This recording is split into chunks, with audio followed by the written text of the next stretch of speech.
The maintenance deck of Aurelian Station was never quiet, but tonight its noise felt strangely distant to Elias Ward.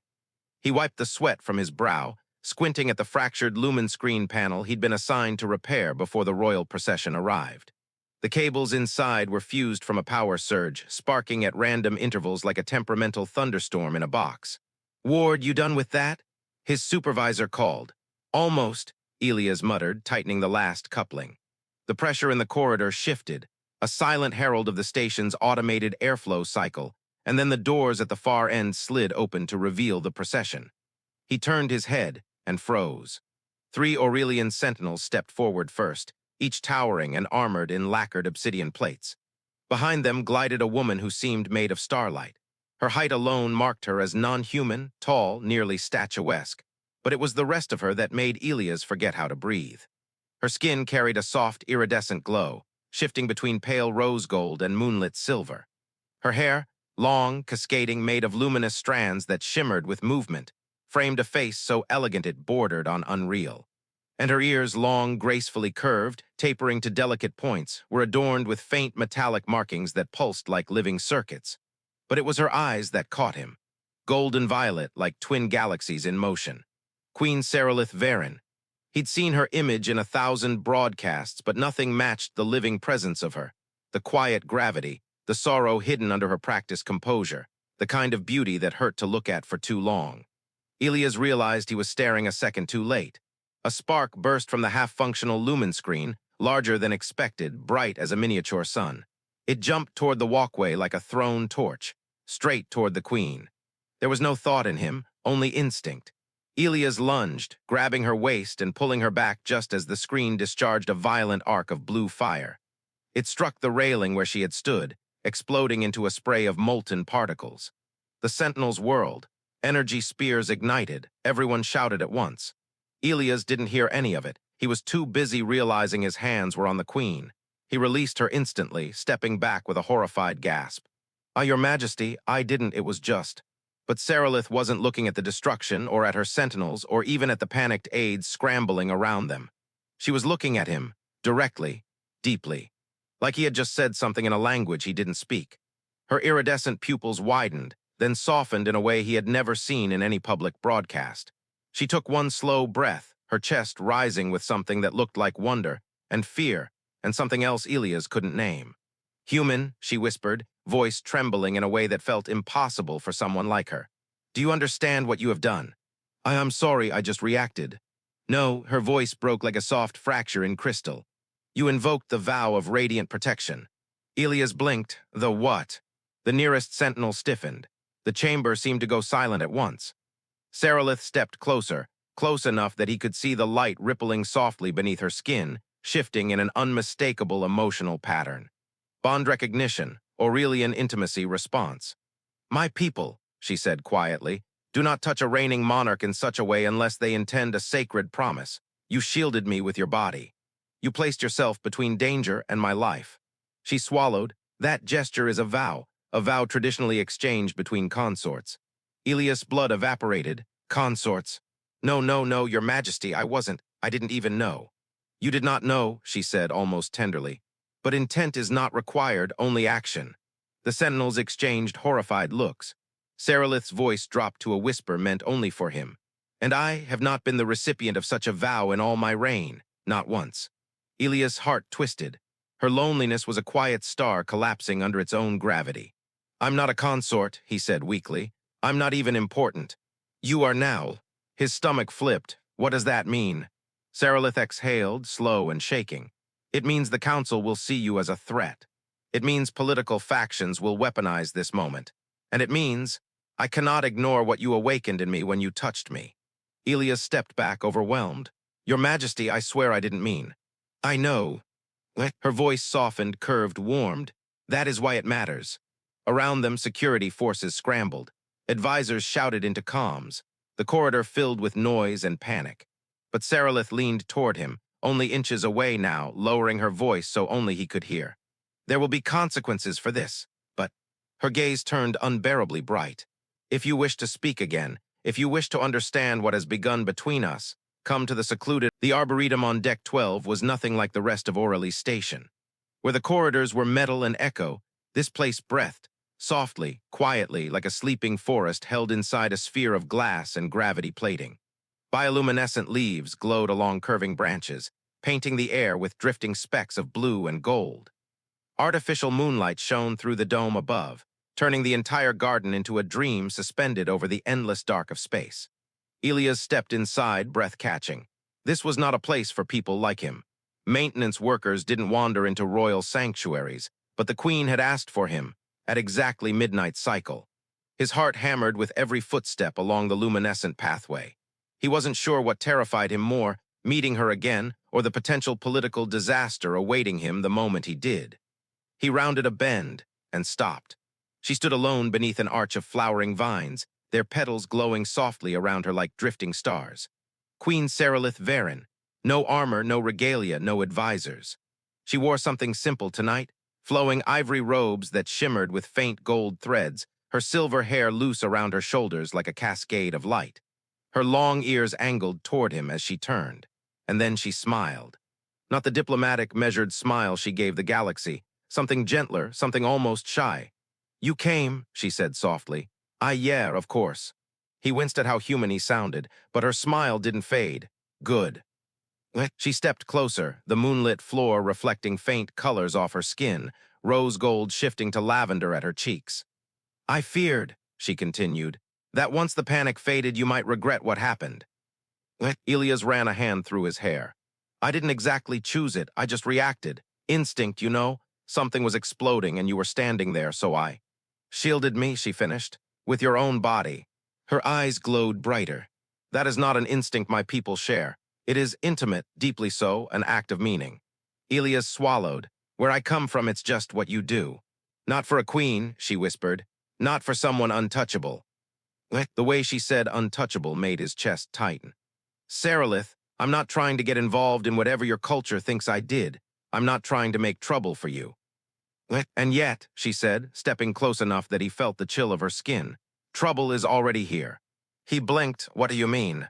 She hesitated, luminous eyes flickering. Fear, conflict, longing, all layered inside her like shifting light. "The High Council convened immediately after the incident," she said. "Some claimed you attempted an unauthorized ritual claim. Others believe you are a spy planted to manipulate me. Still others think I staged the moment myself, as a desperate attempt to seek companionship." Her voice cracked at the end. Elias stared at her. "That's ridiculous."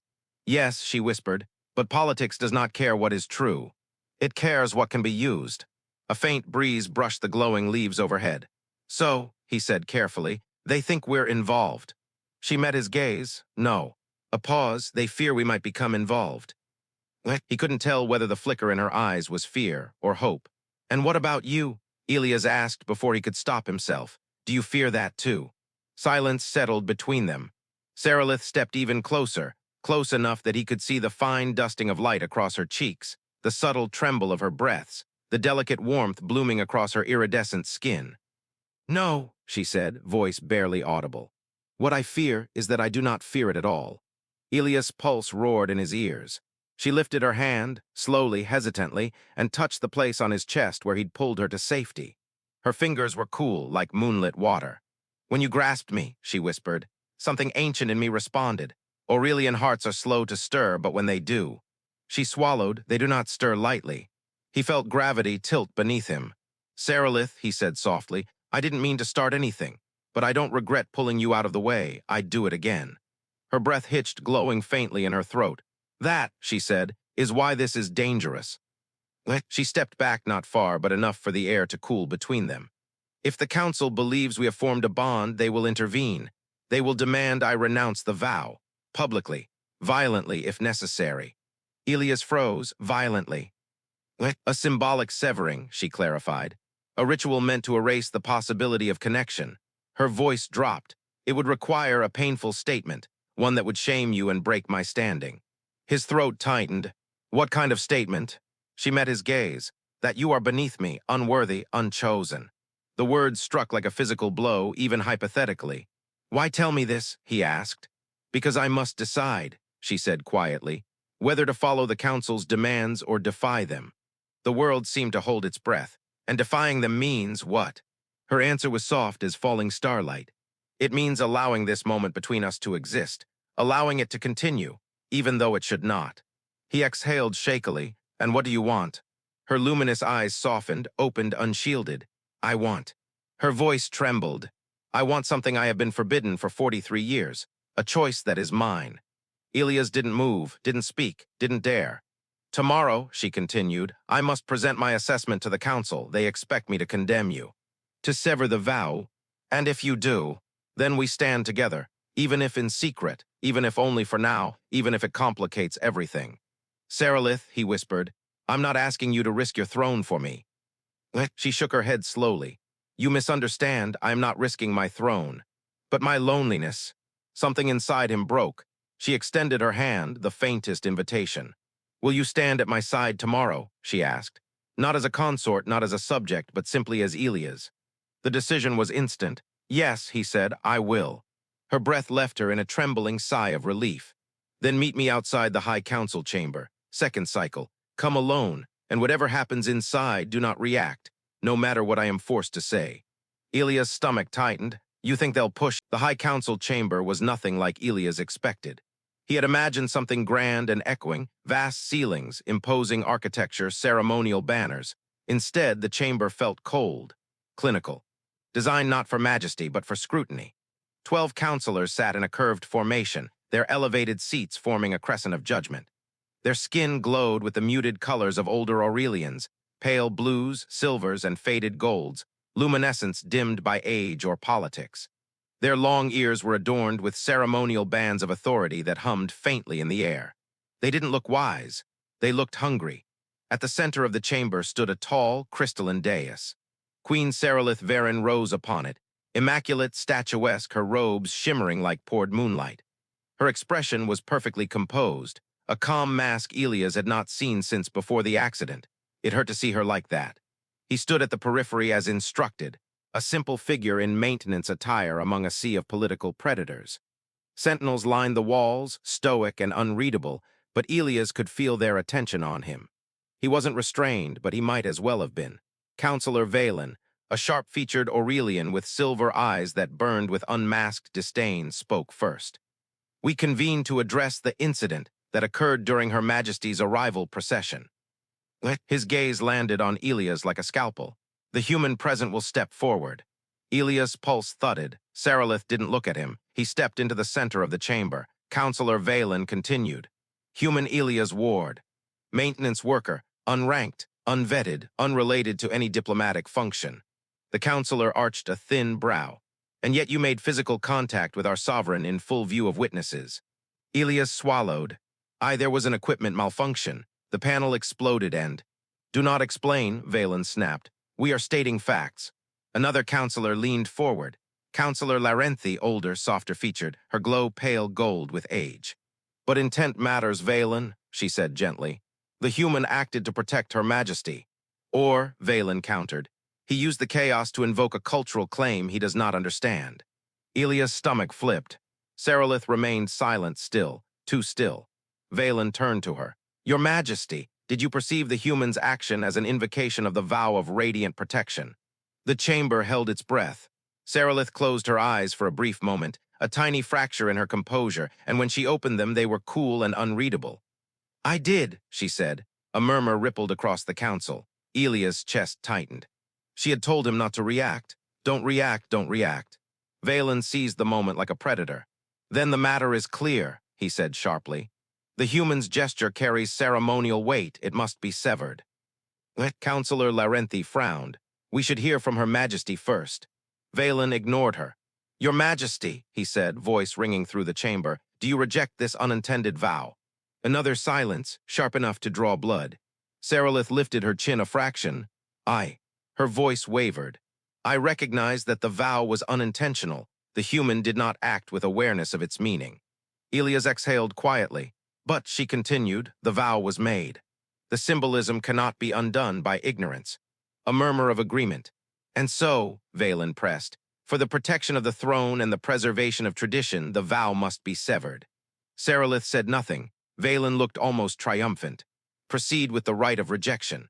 Formally renounce the human. declare him unworthy and unrecognized by the crown.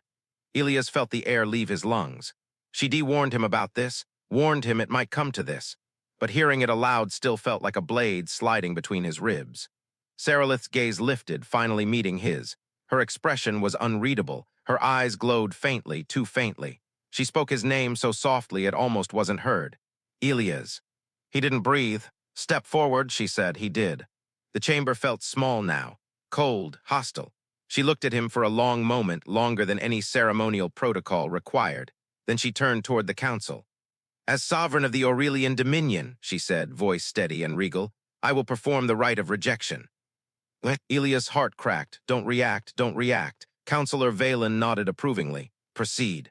Seralyth faced Elias again. Her face was calm. Her hands were steady. Her glow was dim. Elias Ward, she said, voice crafted for formality. Your action was without knowledge, without intention, and without claim. You are not bound by me, nor I by you. Our lives are separate. Our paths are unjoined. You are. A pause. Beneath royal notice. The chamber accepted the words at face value. Elias heard something else. Forgive me. She lowered her gaze, a tiny motion that wasn't part of the ritual, a signal meant only for him. It hurt more than anything else. Varein rose. The matter is settled. The human has been rejected. He is free to leave the station after questioning. The sentinels began to move, but Seralyth spoke again, quiet, controlled. The ritual is incomplete. Varein blinked. Your Majesty. There are 3 required declarations, she said. I have given 1. The chamber froze. Seralyth met Elias' eyes again. Declaration 2. Her voice softened, not for the council, but for him. You are unclaimed. Not unloved, not unwanted, only unclaimed. Declaration 3. Her throat tightened barely visibly. And you are untouched by my destiny. Not unworthy, not nothing. Untouched so he could survive this. Her eyes glowed just for an instant. A flicker of emotion masked from the council's view. The rite was complete. Varein nodded stiffly. Very well, remove the human. The arboretum was darker this time. The bioluminescent petals still glowed, but softer, like they too were holding their breath. Artificial moonlight traced dim patterns across the curved glass dome as Elias stepped inside. The air smelled of cool leaves and distant rainfall, but something in it felt heavier. She was already there. Queen Seralyth Varein stood beneath the same flowering arch where they last spoke, but tonight her posture was different, tall, rigid, braced. Her glow dimmed to a muted silver violet. Her hands were clasped behind her back as if she needed them hidden, contained. He approached slowly, stopping a respectful distance away. You wanted to see me, he said quietly. She didn't turn. Yes. Silence stretched between them like a pulled thread. Seralyth, he continued gently, what happened in the council chamber was necessary, she cut in, still facing away. If I had refused to reject you, they would have enacted the dissolution themselves, in ways far more cruel. She took a measured breath. I would not allow that. He swallowed. You protected me. I protected us, she said softly. Finally, she turned toward him. Her luminous eyes were bright, but not with anger, with something rawer, closer to grief. Elias, she said, voice low, I need you to understand what you are to me, before anything else can happen. He nodded. She stepped forward slowly, like each step carried weight. 43 years, she murmured. That is how long I have sat on that throne. 43 years of ritual, politics, isolation. Of being spoken to only as a sovereign, never as a woman. She stopped a meter from him, head tilted just slightly. Do you know the last time someone touched me without protocol, without calculation, without intent? Elias shook his head. I was 22, she said. I had just been crowned. My mother's attendant brushed my cheek to comfort me after the ceremony. It was the last time any contact was offered without purpose. Her voice trembled on the word comfort. Elias' chest tightened until it felt hard to breathe. And then, she whispered, you grabbed me, without hesitation, without ceremony, without fear. She looked at him as if she were mapping the memory. You placed yourself between me and harm, instinctively. No royal protocols, no political motives, just a human man acting because he did not want me to be hurt. Her glow brightened, subtly, beautifully. Elias, do you understand what that awakened in me? He barely managed to speak. Tell me. Her voice was fragile as drifting starlight. A longing I had buried, a desire to be seen not as a crown, but as a person. To be protected not as a sovereign, but as something cherished. Elias stepped closer. Seralyth. She lifted her hand, slowly this time, and let her fingers brush his chest just above his heart, the same place he'd shielded her. A soft spark arced between them, her breath shivered. "I felt warmth," she whispered. "A warmth my people almost never feel. We are cool-skinned, slow-burning creatures, yet when you touched me, I felt heat." Elias' skin prickled with goosebumps. "What does that mean?" he asked quietly. "It means," she said, "that my body recognized you, my instincts recognized you, and my heart." Her voice cracked. "My heart wanted to follow." He swallowed hard. "Seralyth, are you saying?" "I am saying," she breathed, "that I am drawn to you in a way that defies logic, diplomacy, and possibly the safety of an entire star system." Her fingers curled into his shirt, gripping lightly. "And I am afraid." Elias' voice was barely a whisper. "Of me. Of myself," she said. "Of what I want, of what this could become, of how far I would go to protect it." He reached up slowly, giving her every chance to pull away. She didn't. His hand cupped her cheek, cool and smooth and glowing beneath his palm. Her eyes fluttered, closed at the warmth. "You don't have to be afraid," he murmured. "Yes," she said, breath unsteady, eyes opening to meet his. "I do." A moment of suspended silence. Then she stepped back sharply, not far, but like she needed space to think. "The Council believes this matter is concluded," she said. "They believe I severed the vow." "You did," Elias said softly. "You said the words." Her expression twisted, not with guilt, but with something deeper. Words spoken under compulsion do not always carry the truth of the heart. His breath caught. Before he could respond, she continued, "There is more you must know." Her voice shifted, lower, colder. "Varein and the High Council are planning to remove me." Elias stared. "Remove you how?" "Politically, they cannot depose me outright. My lineage is absolute. But they can limit my power, strip my autonomy, seize control of foreign policy." Her gaze darkened. "And they will use you to justify it." Elias felt the floor tilt beneath him. "Me, why?" "Because," she said, "they fear my heart has chosen someone unapproved, someone human, someone who sees me as a woman, not a weapon." "That's a threat to them?" Elias asked. "It is the greatest threat," she said quietly. She paused, then stepped closer again, stopping inches away. "They will move soon, before the conference ends. They may attempt to confine me to the palace on Aurelian Prime until they stabilize my emotional influences." Elias felt cold. "That sounds like imprisonment." "It is," she whispered. "And you?" he asked. "They will send you away. In the best case, they will exile you from any Aurelian territory." "And the worst case," Elias said. Her voice dropped to a tremor. "They will silence you." A chilling stillness settled between them. Elias swallowed hard. "Seralyth, tell me what you want me to do. Whatever it is, I'll do it." Her eyes softened painfully. "I want," she breathed, "for you to leave the station tonight, to get far from their reach. I want to know you are safe."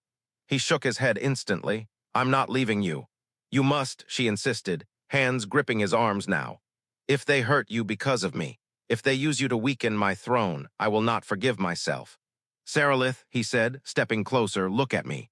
He waited until her eyes met his. "You don't get to face this alone, not anymore." Her breath hitched. "Elias." He cupped her face again, thumbs brushing her cool cheeks. "You said I awakened something in you, but you awakened something in me too, something stronger than fear." Her glow pulsed, a trembling flare of gold and violet. "You make me want to fight," he said, "for you with you." She closed her eyes as if the words were a pain and a relief all at once. When she opened them, they glowed brighter. "I believe you," she whispered. "And that terrifies me more than the Council."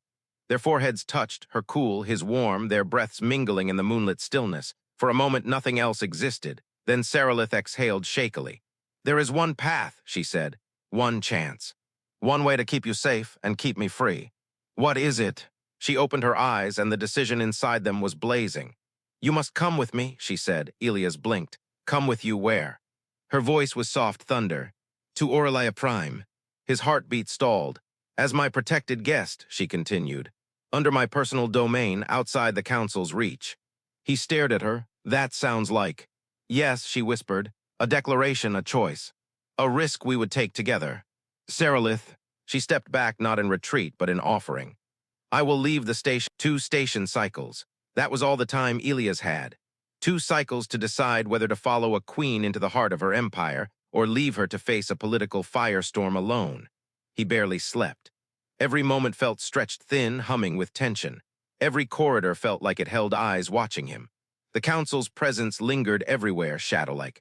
By the time he reached the docking rings on the final cycle, his mind was still a mess, but his heart was not. He couldn't walk away from her. Docking ring 6 was quieter than he expected. Freight ships hummed in their berths, crew members passed with data pads and cargo lists, nothing unusual. Nothing that suggested something life-changing was minutes away. But Aurelian sentinels were stationed discreetly around the concourse, too discreetly. They were waiting. He kept walking. A soft tone chimed from his comm, a message, encrypted. Undeniably hers. Bored now, walk with purpose, do not run, do not look for me. He swallowed hard and stepped onto the docking bridge. The Queen's ship waited, a sleek vessel of curved obsidian alloy, glowing with faint gold along its seams. Its hull looked grown, not built, like a living thing shaped by starlight. As he approached, one of the sentinels shifted. "Human," the guard said evenly. "State your purpose." Elias' pulse pounded. "I'm a station engineer," he lied with surprising steadiness. "Inspection order, deck control sent me." The sentinel scanned him, a heartbeat too, then nodded. "Proceed." He breathed out slowly and continued across the bridge, until a quiet voice stopped him. "You walk as though your heart is on fire." Elias froze. She stepped into view, Queen Seralyth Varein. Draped in a traveling cloak of deep silver, hood lowered just enough to reveal the luminous curve of her long ears. Her eyes were brighter tonight, too bright, glowing with contained emotion. She dismissed the guards with a subtle hand gesture. They obeyed without question, then she faced him fully. "You came," she whispered. He laughed breathlessly. "Of course I came." Her glow softened, relief flooding through her like warm light beneath her skin. "I feared you would not," she said. "I told myself a sovereign should not hope, yet I." Her voice wavered. Elias stepped closer. "You hoped," he said gently. Her breath trembled. "Yes." Before either could say more, the ship's boarding hatch slid open behind her. "We must go," she said. "If Varein learns of this before we depart, he will activate confinement protocols." He grimaced. "That sounds bad." "It is," she said simply. She extended her hand, but not in command, in invitation. "Come with me, Elias Ward." He took it. Her cool fingers closed around his warm ones, a contrast so intimate it sent a shock through both of them. For a moment, she didn't move, just looked at their joined hands like the sight was something forbidden and precious. Then she guided him inside. The interior of the ship was nothing like the sterile transports Elias knew. Soft golden lines ran along the curved walls like veins of light. The floors were warm underfoot. The air hummed with a gentle resonance that felt more alive than mechanical. "This vessel is Aurelian grown," Seralyth explained as they walked. "Not manufactured. It responds to my biometrics, and soon it will respond to yours." His eyebrows shot up. "Mine." She paused, her fingers still wrapped around his. "Yes," she said softly, "if you stay with me." Stay with her? The words burned pleasantly somewhere deep in his chest. They reached the inner chamber, a circular room with a domed viewport that opened directly onto the stars. The seat at the center wasn't a throne exactly, but it was clearly a command seat, grown from golden crystal, elegant, alive. She didn't sit, instead she faced him. "Before we depart," she said slowly, "you must know what awaits on Aurelia Prime." He nodded. "I'm listening." She exhaled, steadying herself. "My world is beautiful," she said. "Luminous forests, crystalline oceans, cities that sing with the sunrise." Her expression darkened. "But beauty does not mean safety. My council will attempt to control you, to discredit you, to sever any growing bond between us." "And you," Elias asked, "what will you do?" She lifted her chin, not queen-like but resolute. "I will protect you," she said, "even if it fractures the council, even if it weakens my reign." He stepped closer. "Why?" Her glow brightened, slow, warm, unstoppable.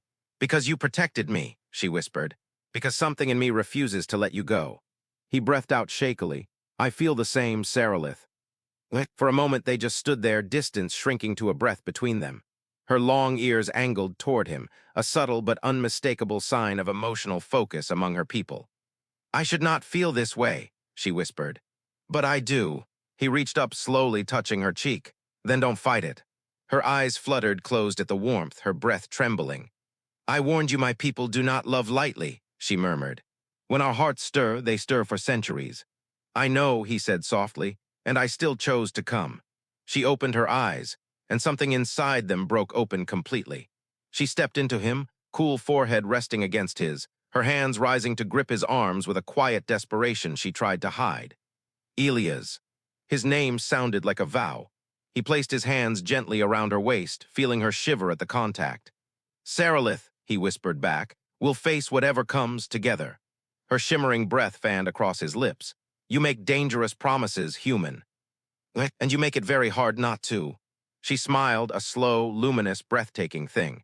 Then let us begin something dangerous. The ship shuddered softly underfoot as if sensing their decision. We depart now, she said. Hold on to something. He didn't let go of her, she didn't let go of him. The vessel lifted, weight humming through the floor. Station lights blurred past the viewport. The docking bridge slid away, replaced by open stars. A soft tone chimed through the cabin. Departure complete, the ship's core announced in a melodic voice. Course set for Aurelia Prime. Seralyth exhaled, a long, relieved breath. We did it, Elias said. No, she whispered, turning back to him with glowing eyes full of something fierce and hopeful. We began. Before he could respond, the ship lurched violently. Alarms flashing gold across the chamber, the hull groaning with sudden force. Seralyth's expression sharpened instantly. No, she breathed. No, not now. Seralyth, what is it? Her glow flicked. The first impact hit like a starquake.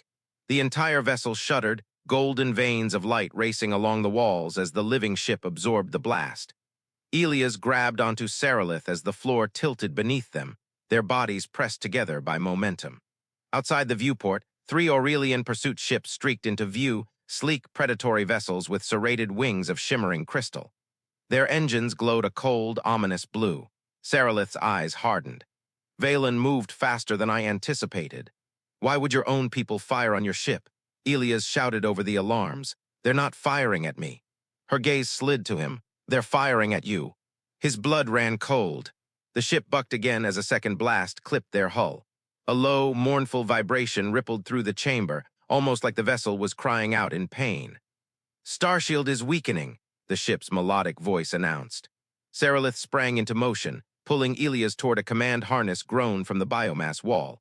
Strap in. He obeyed, heart hammering. What are you doing? What I must. She stepped into the center cradle, taking direct control. The living ship responded to her presence instantly, tendrils of golden light rising like petals to cradle her hands, her waist, her spine. Her eyes flared brightly as the neural interface synced with her biofield. Her voice deepened, layered with resonance. Symbiosis initiated. Elias stared breathless. She looked like a star being born. The pursuit ships closed in. Seralyth inhaled sharply and the vessel dove hard. Gravity vanished. Elias' stomach lurched as they plunged into a spiral, debris and starlight streaking past the viewport in dizzying swirls. Pursuit beams cut through the darkness behind them like spears of frozen lightning. They're gaining. Elias shouted, not for long. Seralyth raised both arms, fingers spread. The ship responded with a sudden burst of light, unfolding translucent fins of glowing crystal around its flanks. What's that? Elias asked. Solar siphons, she said through clenched teeth. We're about to outrun physics. The fins caught the nearby star's radiation. And then the ship screamed forward with an impossible surge of acceleration. Stars elongated into ribbons of gold. Elias was pinned back in his harness, breath ripped from his lungs by sheer force. Seralyth didn't move. Her body glowed brighter, shining with the same impossible energy the ship drew into itself. They rocketed into the star lanes. The pursuit ships tried to follow. One managed. 2 fell behind, their hulls buckling under the stress of the acceleration. But the lead vessel remained, a sleek obsidian interceptor marked with the Council's sigil. Varen's personal command ship. Elias' pulse thudded painfully. Can we lose them? Seralyth's jaw tightened. Not before the transit corridor ends. They'll catch us in open space. Then what do we do? She turned her head slightly, just enough for him to see the flicker of fear hidden beneath her light. We do something forbidden. A warning ripple ran across the ship's living walls. Seralyth, what does that mean? It means, she said, we leave the lanes. Elias' breath caught. You can't, that space is uncharted, unstable. It's the only way to break their lock. But we could. Yes, her voice trembled. We could die. She looked at him fully then, eyes bright as novolite. Elias Ward, do you trust me? His heartbeat steadied. He didn't even need to think. With everything I am. Her breath shivered, visibly moved.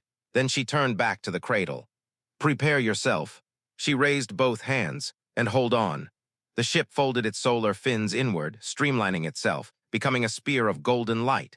The transit corridor blurred, fractured, and then shattered, as Seralyth ripped them out of the lanes. Silence, a vast, haunting silence. The ship drifted through a region of space Elias had never seen, nebula clouds like cathedral glass, shadows of titanic structures drifting in the dark, ancient debris glowing faintly as though remembering a long-dead star. Elias barely breathed. What is this place? Seralyth exhaled slowly. The Ashen Veil, a graveyard of collapsed starpaths, forbidden navigation zone. He swallowed hard. We're safe here. For now, she said, Valen's ships cannot follow. Not without risking annihilation. The ship dimmed its lights, glowing faintly like a heartbeat slowly calming. Seralyth stepped out of the cradle, the last golden tendril sliding from her spine. She swayed slightly, weakened by the neural strain. Elias unstrapped himself and rushed to her side. Hey, easy. She steadied herself using his arm, cool fingers gripping his wrist with uncharacteristic vulnerability. I'm all right, she murmured, just overextended. You saved us, and nearly destroyed us. Her lips curved faintly. Recklessness is becoming contagious. He smiled despite everything. You're welcome.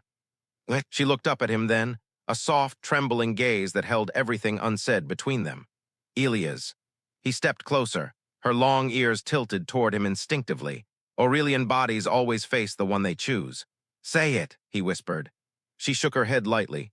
I cannot, not yet, not while the threat remains. But it's there, he said softly. I can feel it. Her luminous cheeks flushed with shifting gold. Yes, she breathed, it is there. Thunderless silence filled the chamber. Then she touched his face, cool fingers tracing the line of his jaw. In the lanes, she whispered, when I asked if you trusted me, something in me hoped you would say yes. I meant it. I know. Her thumb brushed his cheek, sending shivers down his spine. Elias Ward, I do not know what fate awaits us. The Council will not stop. Valen will not forgive defiance. And taking you to Aurelia Prime may ignite a crisis I cannot predict. I'm not afraid, he said quietly. I am, she whispered. I fear what I feel. I fear losing you. I fear what this could become and what it could cost. He leaned into her touch. And yet, he murmured, you chose me. Her breath shook. I did. And I choose you, he said, again and again. Her eyes glowed brighter, full, fragile, unguarded. Elias. He stepped closer, close enough that her forehead almost touched his.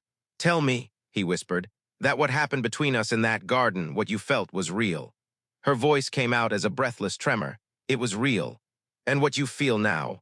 A pause, a soft, luminous inhale, is stronger. He cupped her cheek with both hands now, feeling her shiver at the warmth. Then say nothing, he whispered. We'll face it when we reach your world together. She closed her eyes, leaned into him, and for the first time let the weight of being queen slip from her shoulders. Together, she echoed, their foreheads touched.